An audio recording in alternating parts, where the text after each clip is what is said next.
nós temos por hábito. Obrigado, meu irmão. Tenha uma excelente palestra, então, irmão Jonas. A palavra está com o irmão. Muito obrigado, meus veneráveis mestres. É uma honra para mim poder estar presente com os irmãos hoje, comentando um pouco, é um recorte teórico, né, do que seria o meu trabalho nos ensaios filosóficos. Então, só que não na forma de compêndio histórico ou referencial simbólico, é uma provocação a nós, irmãos do rito moderno. Né? Irmão Gladson, pode colocar a apresentação no ar?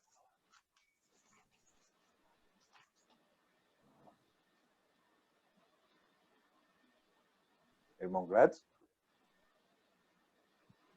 Não está aí aparecendo? Ah. Não, ele trabalha aparecendo, mano. Tem que... Você minimizou a tela antes, tem que voltar ela ao normal. Ela está PowerPoint. Aqui. Na minha tela, ela está aqui. Então, desabilita e habilita novamente a exposição. Vou habilitá-la novamente. Está no compartilhamento, irmão? Isso. De tela?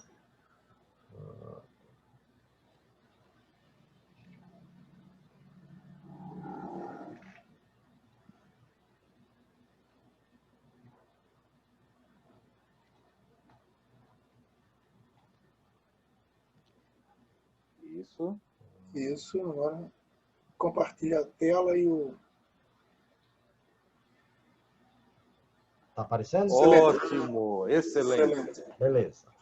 Meus irmãos, o recorte que eu preparei para vocês hoje, até parando para pensar um pouquinho no que contribuir um pouco com duas lojas que tanto já têm trabalhado a questão do rito moderno em profundidade, os aspectos históricos, simbólicos em grande profundidade, né, a metafísica e os demais elementos do rito não místicos de forma com tanta profundidade, eu me encontrei num cheque. Aí eu busquei no meu material de referência constituir um pequeno ensaio crítico. Pode passar o slide, irmão? Mais uma. Essa foi lida agora há pouco. Pode passar mais uma. Aqui até a título de informação, caso os irmãos tenham interesse, já temos publicados já 6 livros referentes à filosofia maçônica, os 4 ensaios filosóficos, né? Aprendiz, companheiro, mestre, mestre instalado. O azulzinho ali é a primeira edição, o amarelo é a segunda edição do mesmo livro, mas revisado e ampliado.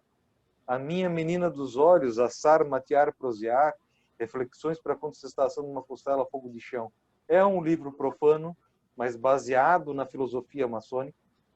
Tivemos, ano passado, a possibilidade de publicar um capítulo de livro com o irmão Patuto, né, os grandes filósofos do rito moderno, né, os grandes pensadores do rito moderno.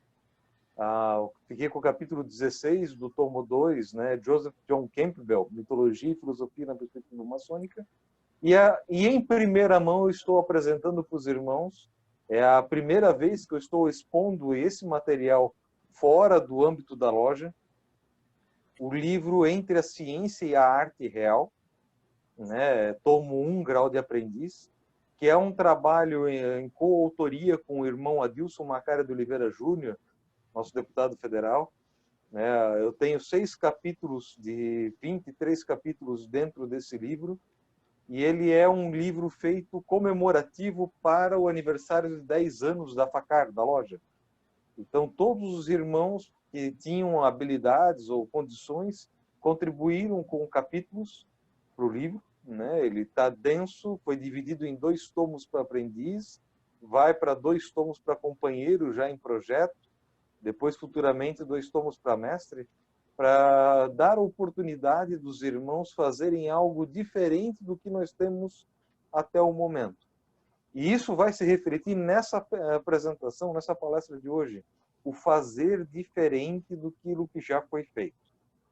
Então, eu não podia deixar de trazer esse vislumbre, né, dessa arte que vai em breve estar à disposição de todos os irmãos. E se tudo correr bem, ano que vem, no nosso encontro nacional do Rito Moderno, a gente vai estar fazendo o lançamento e a comercialização dele durante o evento. Então, o livro está na fase final de revisão e eu gostaria de compartilhar essa conquista com os irmãos. Pode passar, irmão Gladson? Aqui um pouco do meu trabalho como escritor na área profana, né? Eu tenho um livro publicado na área de tecnologia e cultura, 10 capítulos de livros publicados na área de educação, cultura e tecnologia, né? Pode passar, irmão Gladson. E agora entramos efetivamente na palestra propriamente dita, né? O que eu trouxe para vocês hoje é um ensaio crítico, né? Só que um pouco diferente. Vou de antecipar. O ensaio crítico, como qualquer outro texto argumentativo, tem por função trazer a defesa de uma tese, de um ponto de vista. E é aí que entra a relação com um olhar para o rito moderno. Ele é um ponto de vista, não é uma verdade incontestável. Na verdade, eu quero provocá-los à discussão, e não que os irmãos aceitem simplesmente o que eu vou trazer. Sendo que, nesse momento, o recorte, ele, diferente do que o nome sugere, ele é apenas apresentar o outro olhar, um contraponto àquilo que normalmente nos é apresentado pela literatura como sendo o rito moderno. E aqui eu já vou partir para a primeira grande provocação. Irmão Gladson, pode passar. Friedrich Nietzsche, no seu livro Humano Demasiado Humano, nos faz uma provocação que cabe como uma luva ao rito moderno. A filosofia se divorciou da ciência ao indagar com qual conhecimento da vida e do mundo o homem vive mais feliz. E nesse ponto, né, sobre filosofia e ciência, é o cheque que nós estamos hoje no rito moderno. Nós temos que escolher entre a filosofia e a ciência nas nossas lojas, nos nossos trabalhos, nas nossas construções. Pode passar, irmão Gladson. Aqui, pegando a simpatia das cores, né, o azul e o vermelho, entre filosofia e ciência, né, o que nós encontramos normalmente na nossa literatura do rito moderno? O recorte é para o rito, não pega a maçonaria como um todo. Nós temos da parte de ciência a história da maçonaria, a história do rito francês moderno, a história das potências maçônicas, das lojas, os grandes maçons do passado, seus grandes feitos, a filosofia histórica clássica, né, que é a parte científica da ordem, né? E nós temos a parte filosófica, que é o simbolismo, a doutrina, a ritualística, a instrução, o cobridor, a sabatina e a mitologia judaico-cristã. Lembrando, os irmãos sabem melhor do que eu, não é a religião judaica, é a mitologia judaico-cristã. E essa dualidade, normalmente, ela vem sendo explorada à exaustão nos trabalhos. Ou nós temos grandes irmãos, e aqui eu vou me furtar a referenciar o trabalho do irmão Viana, do irmão Patuto e de outros, que pega com maestria a abordagem histórica da maçonaria, né?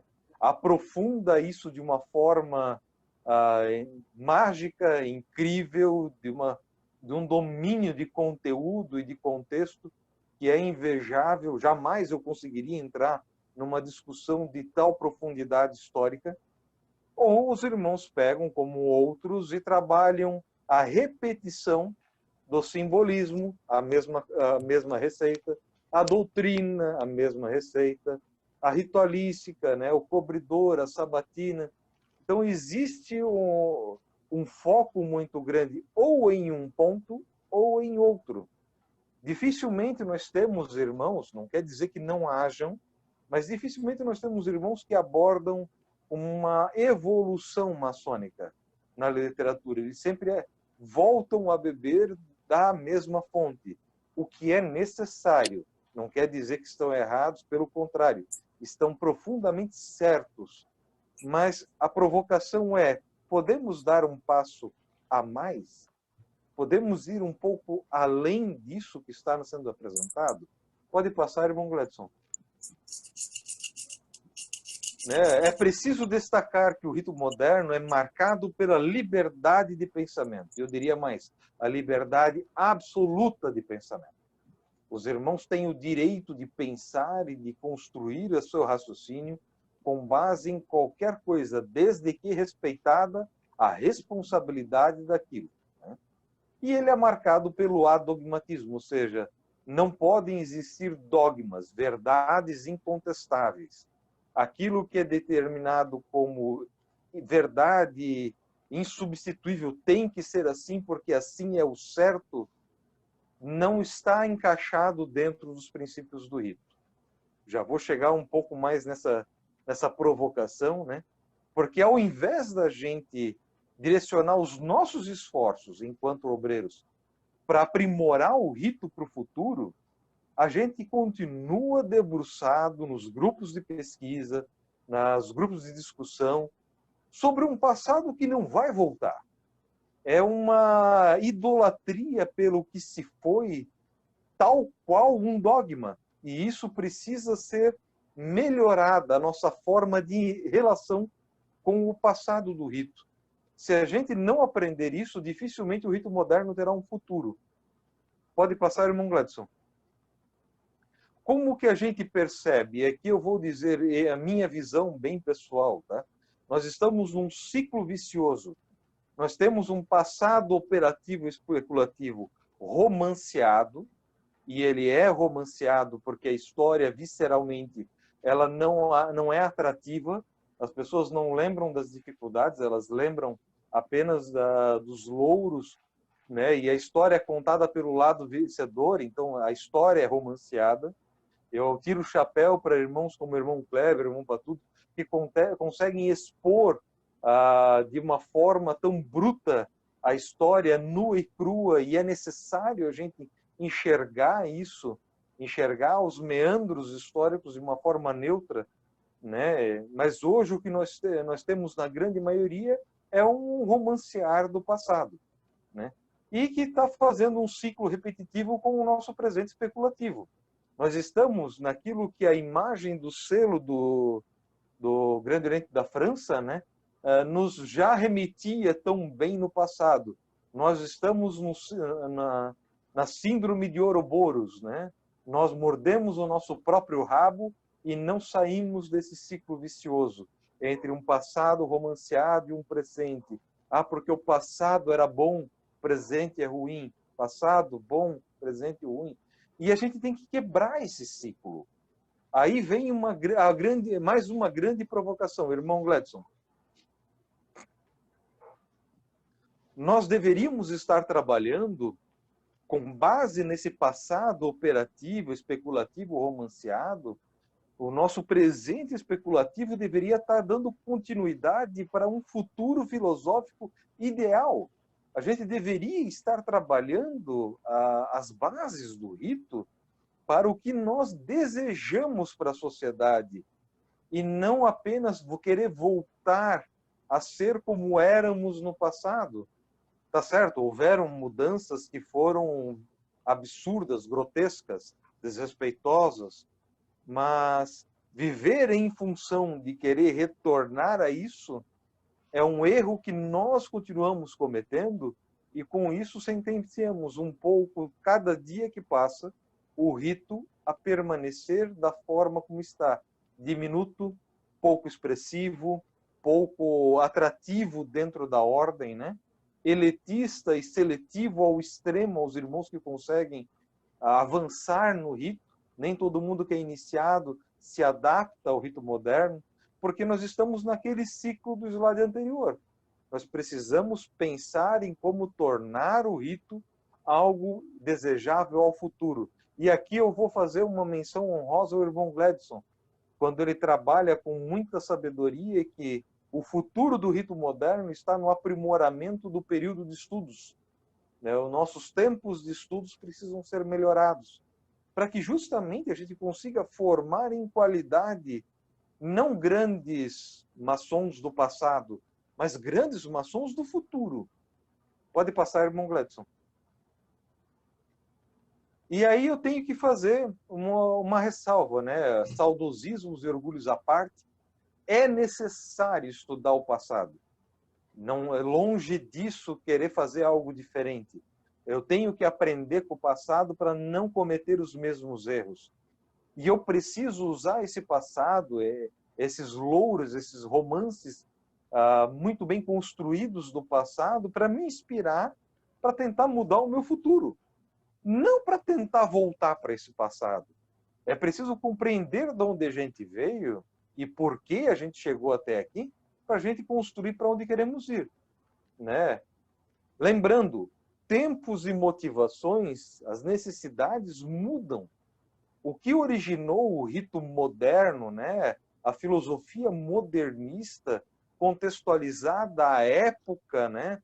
Da Revolução Iluminista, tudo, ela não vai voltar.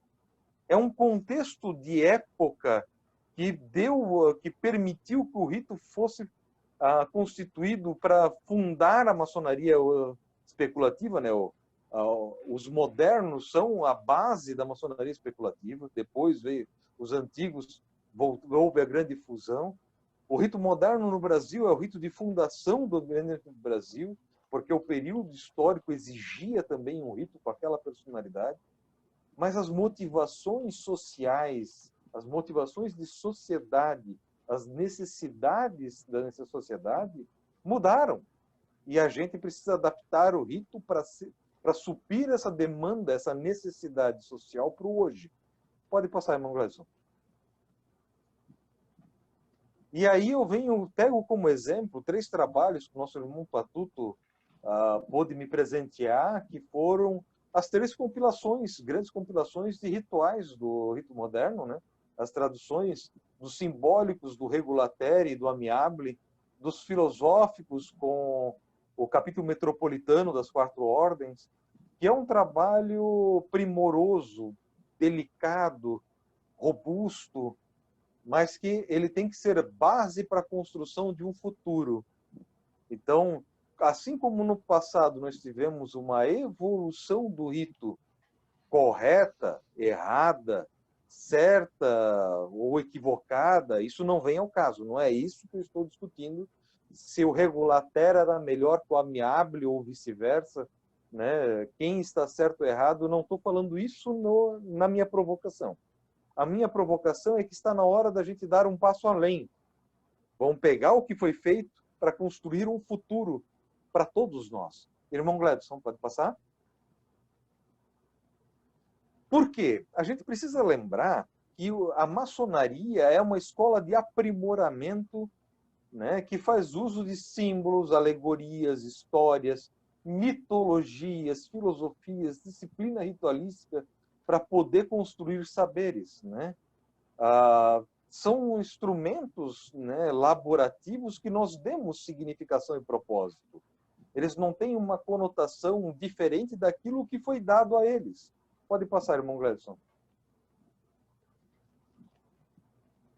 E aqui eu tenho que trazer, para explicar, inclusive, um pouco do que foi essa construção da metodologia maçônica através de 3 grandes autores contemporâneos, né? Eu posso dizer assim, pelos períodos históricos, né? Mas é Nietzsche, Jung e Campbell. Para tentar explicar um pouquinho o slide anterior da estratégia maçônica na sua pedagogia de construção do conhecimento. Nietzsche define com maestria que todo e qualquer dogma apresentado, todo e qualquer conceito, ele é regado de motivações ocultas, que as pessoas normalmente não conhecem. Ele discutia isso muito bem quando ele tratou a sua crítica contra a própria instituição religiosa, a própria igreja, né? Mas que se aplica à maçonaria com perfeição. Carl Jung ajuda a corroborar com isso quando ele constrói que o ser humano precisa dar significado àquilo que ele desconhece. Então, por mais que tenha uma construção oculta de significados do grande grupo, o grande grupo vai dar o seu significado a esse elemento oculto, mesmo que seja um pouco discordante daquilo que era o propósito inicial.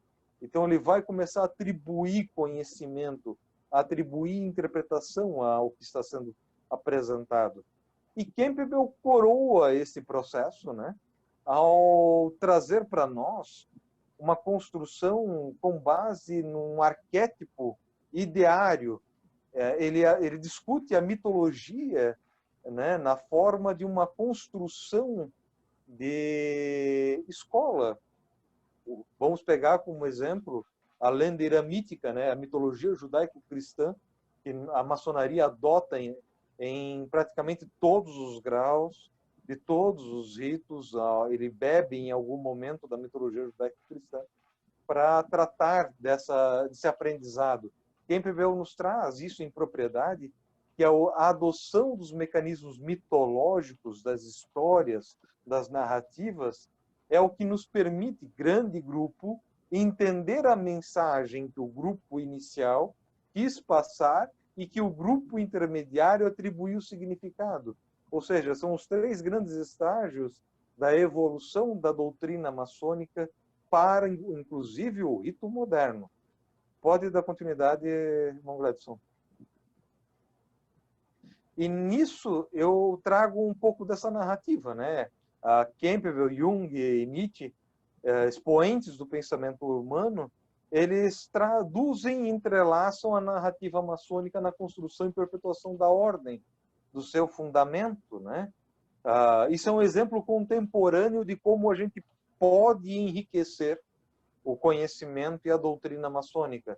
A gente não precisa beber nas grandes Ilíadas históricas ou repetir a doutrina simbólica e narrativa maçônica estritamente naquilo que nos foi ensinado. A gente pode buscar enriquecer esse debate com outras narrativas e outros olhares. Por isso eu trouxe nesse slide, por exemplo, a imagem das 7 artes liberais e a imagem do inferno de Dante. As 7 artes liberais é uma narrativa acadêmica, né? Ela transmite os primórdios da academia na sua orientação e instrução sobre as disciplinas consideradas essenciais para a formação do cidadão. Então, ela era o que hoje nós conhecemos como instituição acadêmica. Ela surgiu, basicamente, no seu molde atual com as artes liberais. Enquanto que o inferno de Dante é o mecanismo cultural adotado para poder ensinar para a grande massa que tinha interesse no aprimoramento, mas não tinha tanto desenvolvimento cognitivo, quais eram as regras da sociedade, passadas inclusive pela própria igreja. O certo e errado é um novo código de Hammurabi, por assim dizer. Ao invés de tu roubou, corta-te a mão, né? Roubou um escravo, vai preso, se torna escravo, como era o código de Hammurabi. O inferno de Dante te ensina, se você for um traidor, o que te espera é o Cocytus, o último círculo do inferno, onde o próprio Lúcifer vai estar lá, com o seu tridente, para atormentar no mar de gelo a alma dos traidores, né? Então ele passava pelos círculos e andares do inferno para ensinar para o cidadão da Idade Média, Idade das Trevas, o certo e o errado, né? Se ele é real, se ele foi uma epifania, se ele foi uma filosofia, se ele foi a Divina Comédia, isso eu vou deixar para a interpretação de cada um, pelo direito de liberdade de cada um de professar aquilo que para si ele entende por fé. Só que eu posso olhar para Dante e trazer dali toda uma construção de pensamento que vai ensinar para a sociedade atual princípios que ela jogou no ralo e que ela perdeu e precisa rememorar. Então, eu estou usando aqui 2 elementos alegóricos, um cientificizado, que é as artes liberais, um outro romanceado, que é o Inferno de Dante, né? Os Andares do Inferno, para explicar a mesma coisa, a formação da construção do pensamento e o aprimoramento. Irmão Gladson. Porque a maçonaria, ela usa muito do que a Associação Brasileira de Recursos Humanos definiu com maestria, que é a escala da aprendizagem, né? A pirâmide da fixação de conteúdos, como o professor a gente chama, né? Ela faz parte do itinerário maçônico em todo o seu ciclo de repetição e de doutrina, de instrução, de repetir as mesmas sessões de aprendiz, companheiro e mestre, à exaustão, que é aquilo que nos define a aprendizagem. Eu aprendo 10% quando eu leio, 20% quando eu escuto, 30% quando eu vejo, eu observo, e aqui vem o porquê da sessão maçônica ser teatralizada. Ela não é apenas um protocolo a ser seguido, ela é um teatro de formação, então eu tenho que ver para compreender. 50% quando vemos e ouvimos, e isso a imersão de um cerimonial de iniciação, elevação, exaltação, instalação, te traz essa aprendizagem, por isso tu tem que passar pelo processo. 70% quando você discute isso nos nossos períodos de estudos, 80% quando nós vamos para a lida e trabalhamos isso em loja, nós vamos ser os atores e autores desse teatro, e 95% da aprendizagem se dá quando a gente sai da zona de conforto, sai daquilo que é restrito aos templos e passa a ensinar. A profissão, né, de instrução, o professar o conhecimento, o ensinar, pegar na mão, vem cá, filha, é assim que se faz, é isso que significa, é quando a gente vai aprender de verdade.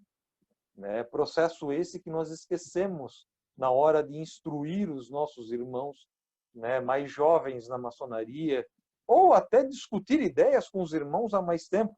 Eu ainda estou tremendo de medo da guarnição que vai vir dos nossos irmãos aqui com grande know-how. Cledson, Viana, o irmão Cid Gomes, que é o nosso decano, eu ainda estou preocupado com as perguntas que virão.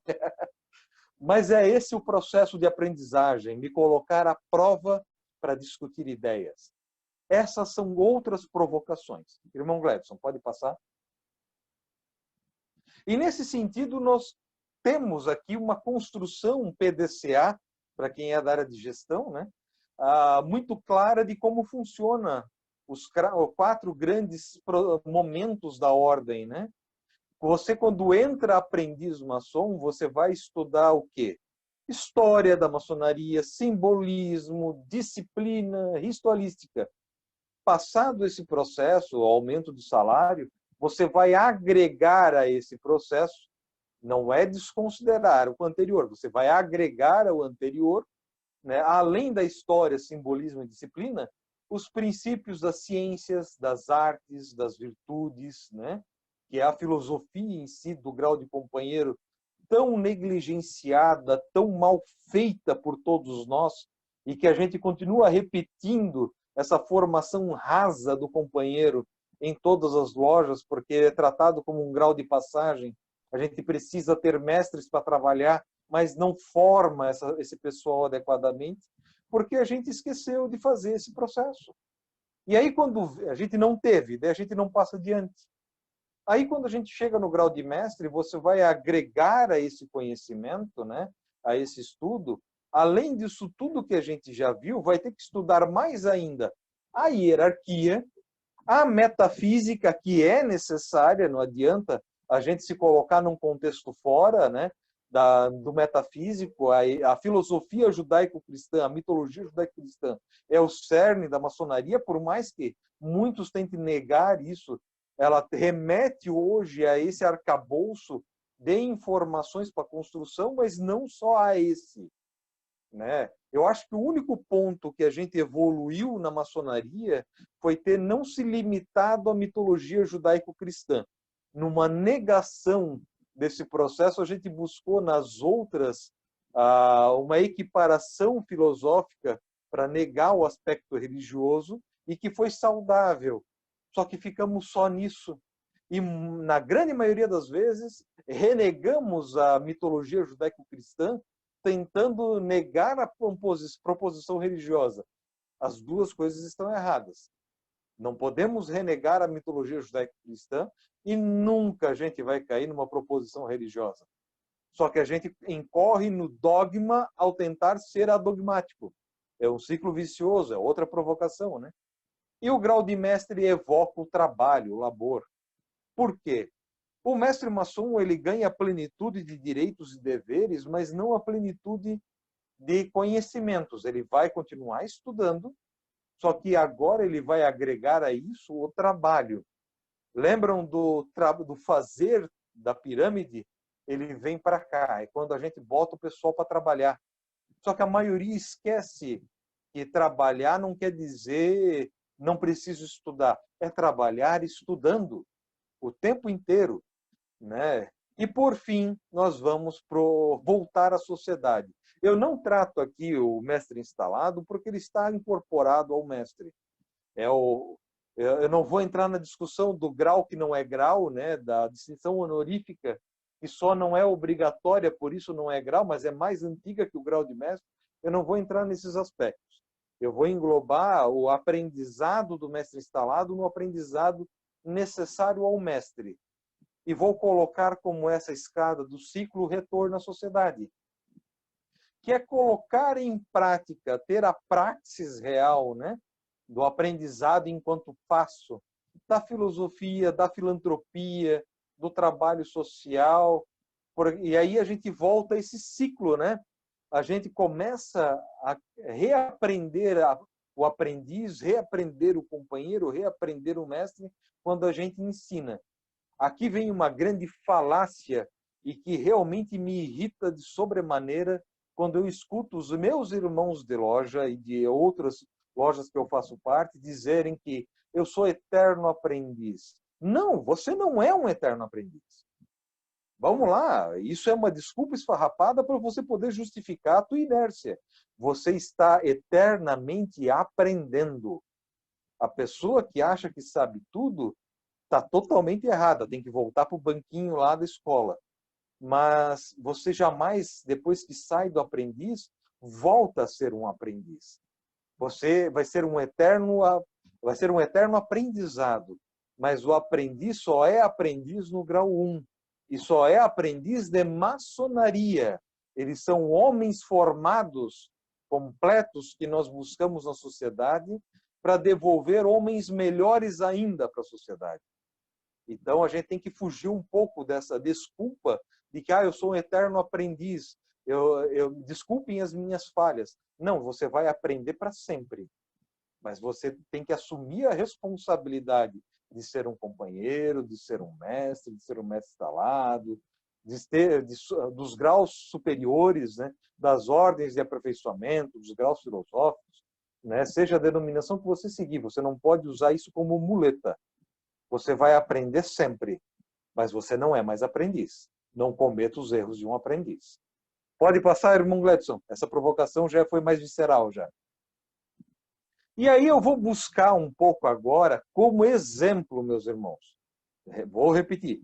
Eu vou buscar como exemplo a constituição do GOB. Eu sei que nós temos irmãos de outras potências, mas eu vou remeter à minha potência mãe, que é o GOB, que é a que eu domino um pouco melhor para poder dar esse exemplo.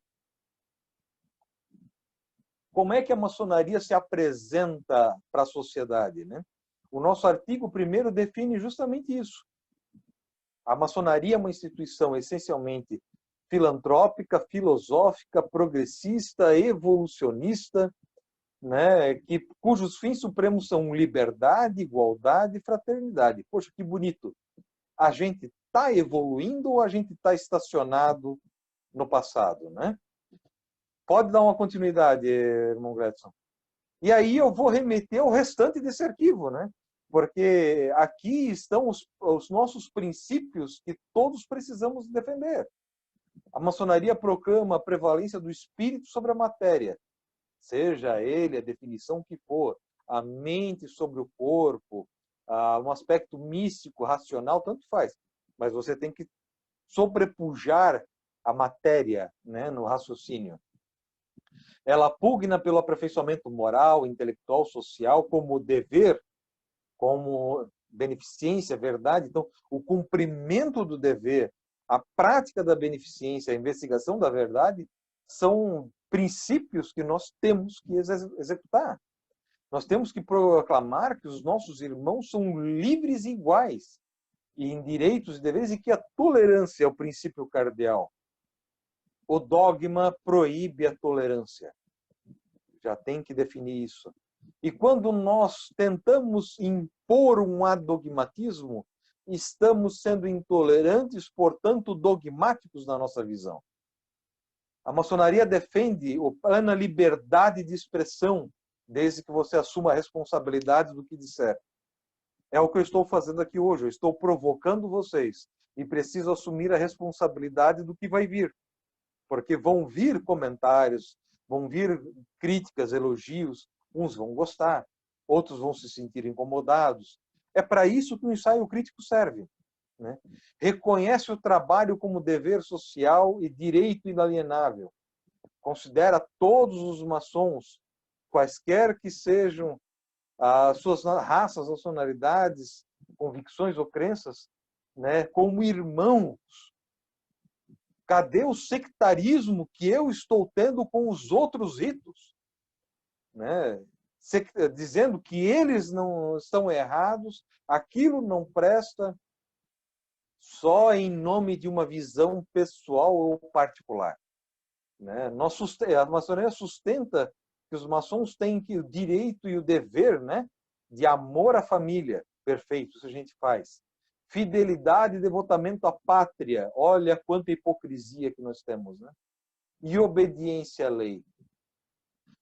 Vou dar um exemplo aqui, meus irmãos, que me preocupou muito na época que eu era coordenador da circunscrição e tinha que lidar com 7 ritos na minha circunscrição Joinville. Tinha muita loja que pegava e adaptava o ritual a seu bel prazer. Não pode fazer isso, eu vou fazer diferente porque assim eu entendo. Então, deixa eu dar um passo para trás. O rito moderno. Quantas lojas nós conhecemos que renegam o livro da lei, como a Bíblia judaico-cristã, e impõem que o livro da lei é a Constituição? Ah, mas historicamente era assim. Concordo, historicamente era assim. Mas se eu tenho a obrigação de respeitar e obedecer à lei, eu tenho a obrigação de fazer cumprir os nossos rituais.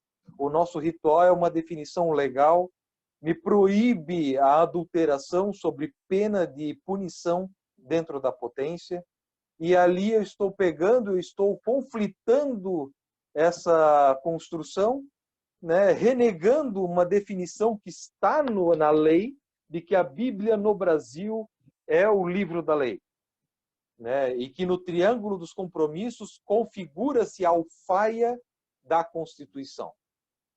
Não estou entrando no mérito da discussão, se isso é certo, é errado, se eu concordo, se eu discordo, se tinha que ser, se não tinha que ser. Eu estou entrando na questão da obrigação do cumprimento da lei. A Bíblia tem que estar nas lojas do rito moderno do Grande Rito do Brasil, fechada e presente em loja. Ela não tem que estar no triângulo dos compromissos, ela não é aberta em respeito, mas ela é o livro da lei. E mais, na hora de firmar os nossos compromissos, está no ritual que o irmão tem o direito de prestar seus compromissos sobre o livro da lei que remeter à sua fé pessoal, à sua crença. Se ele quiser fazer sobre a Constituição, é um direito dele. Mas se ele for um muçulmano e quiser fazer sobre o Alcorão, ele vai ter o direito de prestar os compromissos sobre o Alcorão.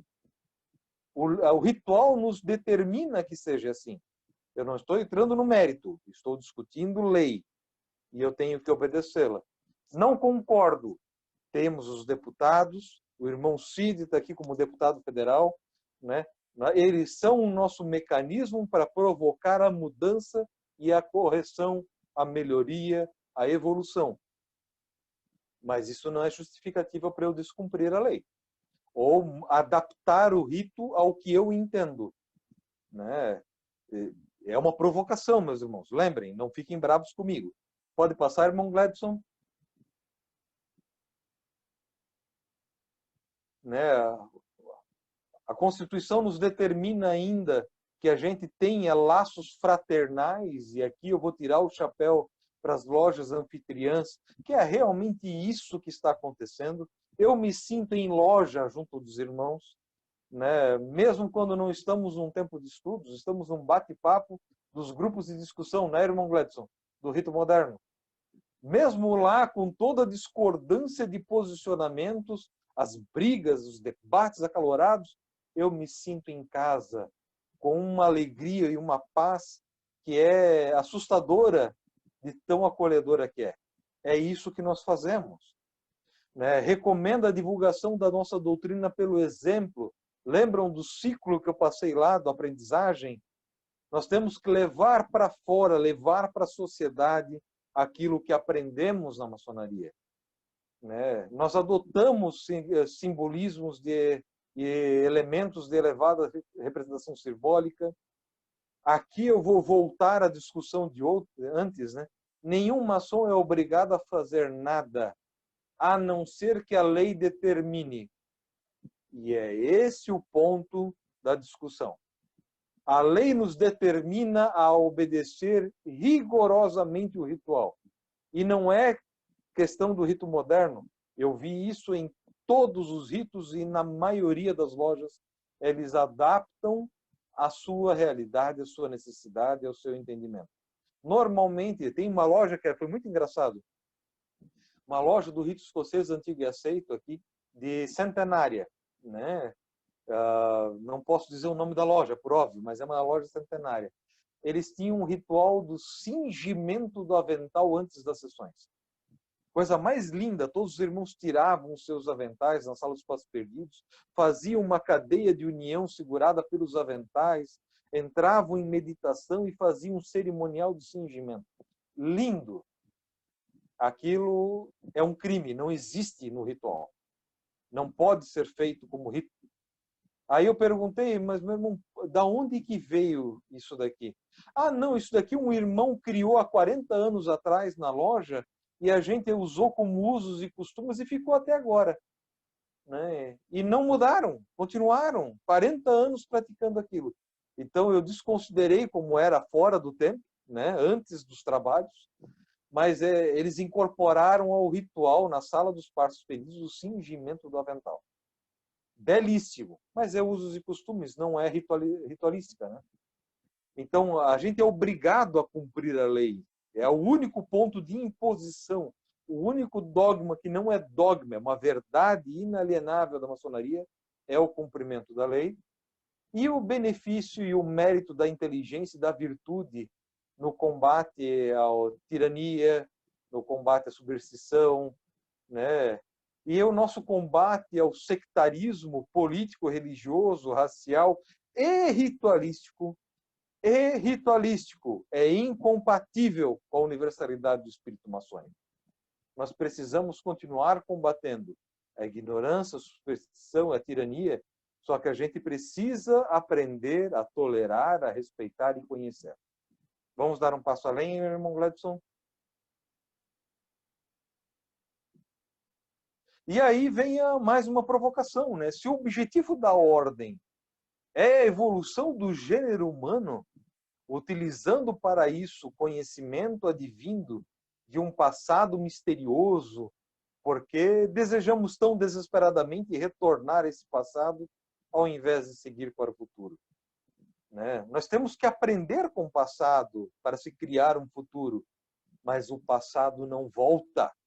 O contexto de sociedade que era quando a maçonaria e o rito moderno surgiu não vai voltar. A gente tem que aprender com ele e moldar o nosso futuro. Não podemos sonhar com os áureos tempos de glória. Precisamos nós mesmos pegar a maçonaria, pegar o rito em nossas mãos e criar um futuro glorioso. Para isso eu preciso conhecer profundamente o trabalho do nosso irmão Viana, que é um trabalho histórico. Se eu não conhecer a história, eu não posso evoluir para o futuro. Mas eu não posso almejar voltar ao passado. Eu preciso dar um novo passo. Pode passar, irmão Gledson? Assim, né? Eu estou seguindo já para o término do raciocínio, meus irmãos já devem estar cansados de me ver falar sem parar, né? Irmão Gledson está só balançando a cabeça ali e rindo, né, irmão Gledson? Mas o que não é menos importante é que a gente tem que aprender a respeitar o passado, respeitar o estado da arte do nosso rito, da maçonaria. Tá? Ele não surgiu do nada. Ah, mas o painel do grau de mestre, me desculpem os aprendizes e companheiros, foi escocesado. Tá certo, eu concordo. Foi um crime contra o rito.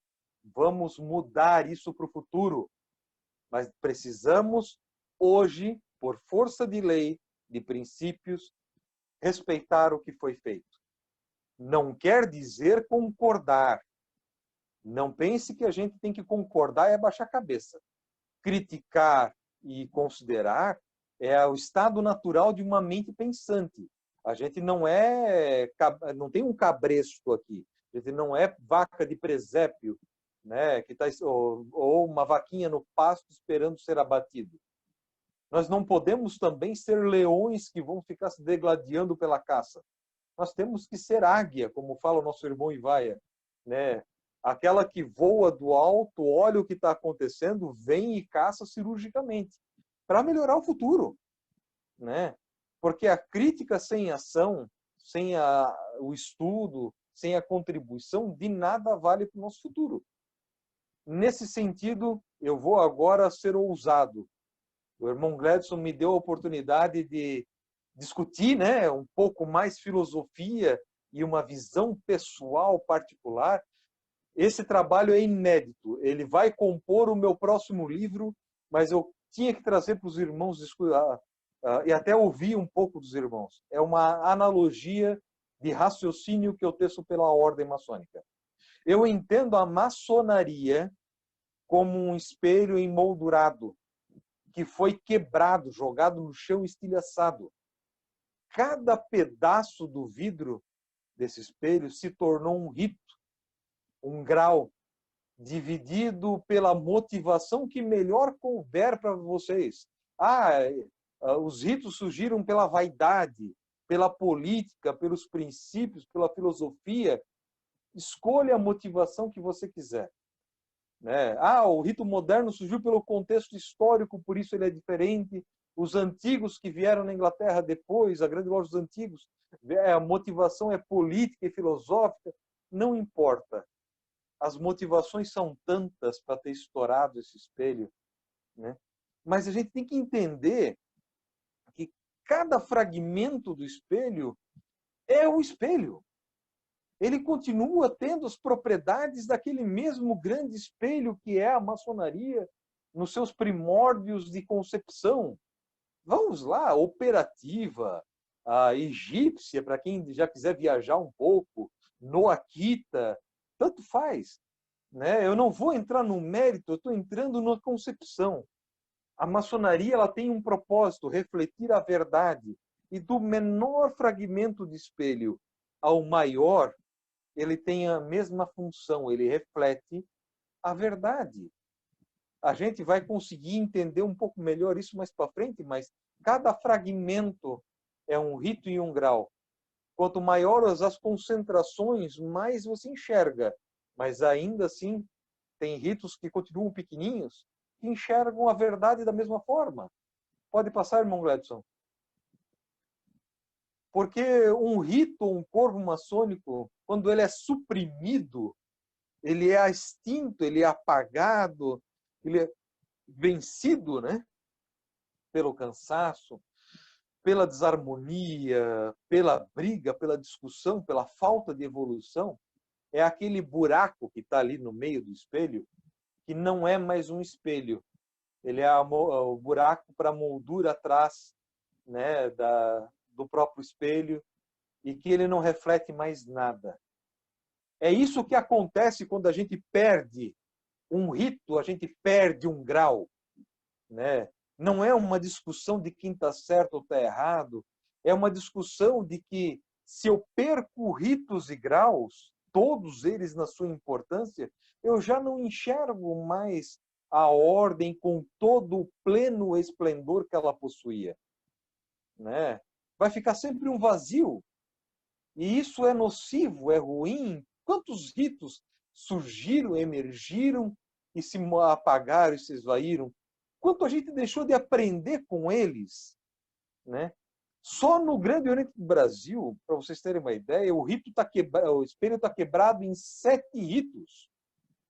O moderno, o francês, o Schroeder, o brasileiro, o adoniramita, o escocês antigo e aceito, o escocês retificado, cada um com a sua estrutura de hierarquia, de graus, de ordens de aperfeiçoamento, né? Independentes a partir do 3º grau, mas todos eles sobre o jugo da potência, enquanto aprendiz, companheiro, mestre e mestre instalado, né? Nos seus poderes, por assim dizer, o elemento de vaidade do GOB, né? Os deputados estaduais e federais, os supremos tribunais, né?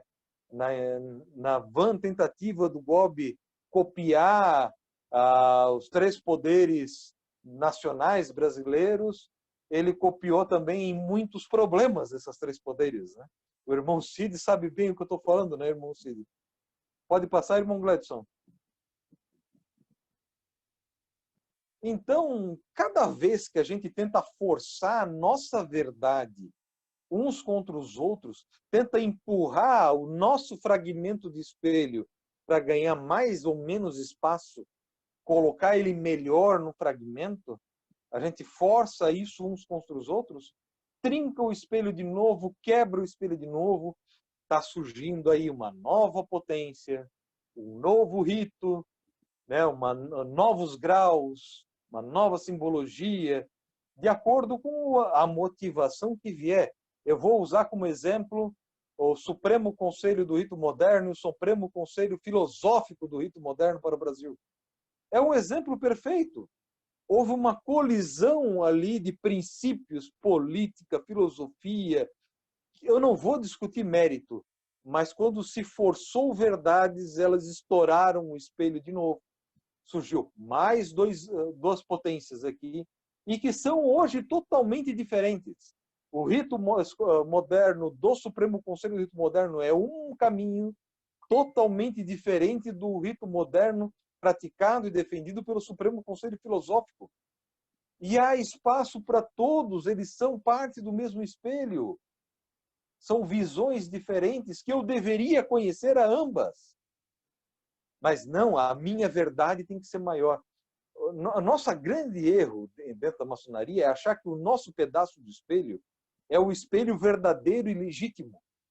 Ele não é, ele é o mesmo fragmento que os outros, né? E assim como um espelho, né, é uma ferramenta para você se enxergar, a maçonaria ela é justamente isso. Ela é uma ferramenta para você se aprimorar internamente, tornar um cidadão melhor, você poder se enxergar, poder se construir. Então não existe espelho falso, não existe espelho verdadeiro e outro falso, certo ou errado. São espelhos. Você vai achar aquele que você mais gosta. Você vai achar aquele que para você está mais correto, mais bonito, que não te corta. Mas são espelhos da ordem.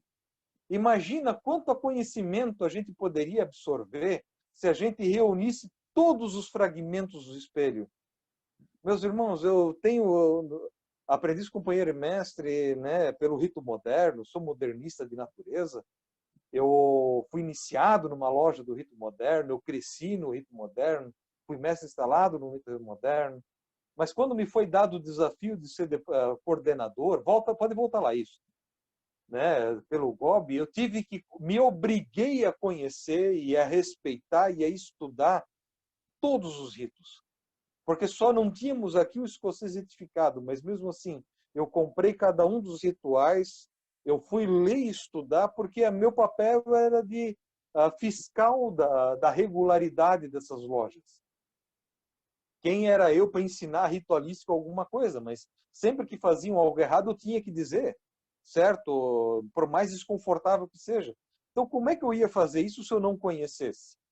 Quando eu passei a estudar para poder exercer esse cargo de confiança, eu abri a minha mente para uma coisa tão bela que é a construção deste conceito, que, poxa, eu montei na minha frente um vitral maravilhoso, só com os graus simbólicos. E eu passei a me enxergar de tantos ângulos diferentes, com tantas facetas diferentes, que somente com 2 espelhos eu consigo enxergar atrás de mim. Sem 2 espelhos, no mínimo, eu não enxergo. Então, como é que eu vou querer ver a verdade se eu ficar só no meu quadradinho, né? E aí, meus irmãos, foi algo bacana e gostoso poder construir esse fractal, né? Esse moldura cheia de pedacinhos de espelhos para poder me enxergar, que eu fiquei encantado. E comecei a entender um conceito que é discutido na logosofia de forma muito profunda, que você só enxerga a verdade na logosofia quando você reúne as visões diferentes de diferentes ângulos sobre o mesmo objeto. O que acontece? Vou dar um exemplo. Vou usar o irmão Gladson. Eu estou olhando um objeto e estou enxergando um círculo. O irmão Gladson está olhando o mesmo objeto, está enxergando um retângulo. Qual dos dois está enxergando o objeto verdadeiro? Passado um instante para pensar, nenhum dos dois. Se eu estou enxergando um círculo e o Gladson um retângulo, nós estamos de frente para um cilindro. Mas eu só vou entender que eu tenho um cilindro na minha mão se eu discutir isso com o irmão Gladson e juntar as nossas verdades. A minha visão era verdadeira, eu estava vendo um círculo. A visão do Gladson também. Eu não fui discutir mérito de verdade com ele. Eu fui agregar conhecimento, o meu e o dele, para a gente poder enxergar algo maior. A gente está falando de maçonaria, não somente de ritos. E dentro de ritos, eu estou falando de graus e não somente de parar no grau de mestre e achar que eu atingi a soberania. Né? Eu não preciso de mais nada. Não, tu precisa sim. Você precisa estudar para sempre, aprender para sempre, mas não ser um eterno aprendiz. Olha quanta coisa você tem para construir como companheiro, como mestre instalado, as ordens de aperfeiçoamento, os outros ritos. E a gente está parado, estacionado na nossa verdade, no nosso dogma, no nosso mundinho, que revolta, embrulha o estômago. Por isso, provocar. É a minha visão pessoal, um trabalho inédito. Né? Não é uma verdade, é um olhar. Pode passar, irmão Gladson? E aqui a gente tem que voltar para entender isso, o espelho enquanto ferramenta, que os ritos e graus da ordem maçônica devem ser entendidos como um arcabouço de técnicas, ferramentas, símbolos, alegorias, mitologias, né, que lhe dão condições de se aprimorar. A maçonaria ela não é uma ordem epifânica, ela não é uma verdade que eu vou aprender por osmose, sentado do lado de um irmão inteligente. Tu não vai aprender por inspiração divina. Você tem que pegar e estudar. Só que só estudar não vai te dizer nada. Eu aprendi tudo o que eu precisava aprender sobre como usar a trolha. Legal, agora você vai usar a trolha? Não, eu não sei, eu nunca pratiquei. Poxa, para que você aprendeu até agora? Né? Para que te serviu a maçonaria? Para nada. Por quê? Ela é uma ferramenta. Se você não usar aquilo que tu está aprendendo, tu não vai para frente. Pode passar, irmão Gladson. E aí vem mais uma grande provocação, né, meus irmãos? E aí vem a provocação para quem gosta de dizer que é um eterno aprendiz, né? Você vai ficar a vida inteira usando maço e cinzel? Meu irmão, a construção depende do nível, da trolha, da alavanca, do machado, da bússola do Oriente, dos mapas do deserto, né? Da bússola de navegação, né? Da espada. Cara, a gente precisa de todas as ferramentas. E você só vai poder fazer uso delas quando tu anda na escada de Jacó para frente. Ou, meus irmãos, a comodidade de poder dizer: eu sou um eterno aprendiz, vou ficar desbastando só a minha pedra bruta o resto da vida, é o que você espera na ordem, né? Pode passar, irmão Gladson. E aí, por fim, né, meus irmãos, eu faço a provocação final, que eu espero que os irmãos me desculpem pelas exaltadas, né? É um material que eu me empolgo, porque é o resultado dos meus livros num material novo para um novo trabalho, que eu quero provocar vocês, né? Meus irmãos, não justifiquem a inércia na alegação de que existem maçons que estudaram e avançaram na escada de Jacó até os altos graus. Poxa, o cara é 33 e não vale nada. Poxa, o cara estudou todas as ordens e não aprendeu nada. Concordo. Ele continua sendo vazio e oco porque ele não aprendeu nada. Mas ele é uma coisa, você é outra. Ao invés disso, meus irmãos, usem as ferramentas de cada grau, busquem crescer e evoluir para pegar ferramentas novas, aprender novas técnicas, novas estratégias da construção do seu templo interior. Busquem pegar novos fragmentos desse espelho maravilhoso, montem o seu vitral, né? Porque a jornada é sua, não é minha, não é do Gladson, não é do Viana, não é do irmão Cid, é de vocês. Então, meus irmãos, a minha provocação final é essa. Eu espero que vocês tenham gostado, né? Eu me coloco à disposição. Irmão Gladson, o último slide da apresentação. A apresentação vai para frente, mas eu encaminhei justamente para os irmãos terem acesso a uma explicação, um recorte dos livros, dos ensaios filosóficos. Eu não vou entrar na apresentação deles, mas eu preciso fazer uma menção honrosa ao nosso estimado irmão José Beata, que no seu curso de História do Rito Moderno, lá das grandes lojas, que eu fiz, da CSMB, né, eu tive o prazer de aprender uma coisa que eu nunca havia pensado desse modo, e eu tenho que parafrasear. Meus irmãos, fiquem com o jugo do grande Oriente, do grande arquiteto do universo, e com as bênçãos da nossa padroeira, a Santa Dúvida. Viu, irmão Beato? Eu falei que eu ia te referenciar. Eu não podia deixar de fazer isso. Meus irmãos, eu espero que tenham apreciado. A minha provocação é essa. É um outro olhar para a maçonaria, para o rito moderno especial, mas ele não vem em momento nenhum desobrigá-los de estudar muito a nossa história, os nossos princípios, valores, símbolos. Mas, por favor, não parem nisso. Vamos construir algo diferente. Vamos ser nós os grandes maçons a serem estudados pelos nossos sucessores. Que lá no futuro, daqui a 20, 30 anos, eles lembrem do irmão Gladson. Poxa, esse cara aqui foi o baluarte da filosofia maçônica. Olha o conceito que ele trouxe.